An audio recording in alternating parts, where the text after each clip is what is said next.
Welcome to Aroj real estate. நம்ம இந்த வீடியோவில் பார்க்கக்கூடிய கமர்ஷியல் கடைகள் வாடகைக்கு இருக்குது. இது அமைந்திருக்கிறனா தூத்துக்குடி மாவட்டம், தூத்துக்குடி பழைய பஸ் ஸ்டாண்ட்லேருந்து ஜஸ்ட் வாக்கபிள் டிஸ்டன்ஸில் தான் அமைந்திருக்கு. இப்போ நம்ம பார்க்குறது அந்த கடைகள் தான். சர்வீஸ் சென்டர் அமைக்கிறதுக்கு ரொம்ப உகந்த இடமா இருக்கும். தூத்துக்குடி பழைய பஸ் ஸ்டாண்ட்லேருந்து 2 to 3 நிமிடங்களுக்குள்ளே வரக்கூடிய தொலைவில் தான் அமைந்திருக்கு காம்ப்ளெக்ஸில். இதில் நிறைய கடைகள் இருக்குது. ஆனால் இதில் ஒரு 7 to 10 கடைகள் காலியாக இருக்குது. ஒவ்வொரு கடையும் 140 120 சதுர அடிக்கு உள்ளே இருக்கும்.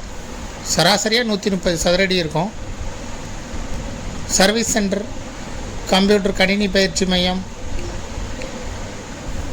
இதுக்கு ரொம்ப உகந்த இடமா இருக்கும். வேறு சர்வீஸ் சென்டர் எதுவும் அமைக்கிறதுக்கும் ஈஸியாக இருக்கும். பழைய பஸ் ஸ்டாண்ட்லேருந்து நடந்து வர்ற தூரத்தில் இருக்குது. இதிலே நம்பர் கொடுத்துருக்குறோம். நான் இருக்குது நம்பர். முடிஞ்சால் இதுக்கு தொடர்பு கொண்டு நீங்கள் நேரடியாக கூட பேசிக்கிடலாம். இல்லை டிஸ்கிரிப்ஷன்லேயும் கூட இந்த நம்பரை கொடுத்துருக்கோம். விருப்பப்பட்டவங்க தொடர்பு கொள்ளுங்கள். இதில் 4 கடைகள் தனித்தனியாக, ஒவ்வொரு கடையும் தனித்தனியாக 140 ஸ்கொயர் ஃபீட் அளவுள்ள கடைகள் வாடகைக்கு இருக்குது. சராசரியாக வாடகைகள் 2000 ரூபாயிலிருந்து 2600 வரை இருக்கும் ஒவ்வொரு கடையும். நீங்கள் பேசும்போது கடைகளை பொறுத்து மாறுபடும். இதை விருப்பப்படுறவங்க டிஸ்கிரிப்ஷனில் இருக்கக்கூடிய வாட்ஸ்அப் நம்பருக்கு தொடர்பு கொள்ளுங்கள். மேலும் இதுபோல் உங்களுடைய ப்ராப்பர்ட்டியை சேல் பண்ணணும், லீஸுக்கு கொடுக்கணும், ரெண்டுக்கு கொடுக்கணும்னா ஆரோஜ் ரியல் எஸ்டேட்டை தொடர்பு கொள்ளுங்கள். தேங்க்யூ ஃபார் வாட்சிங்.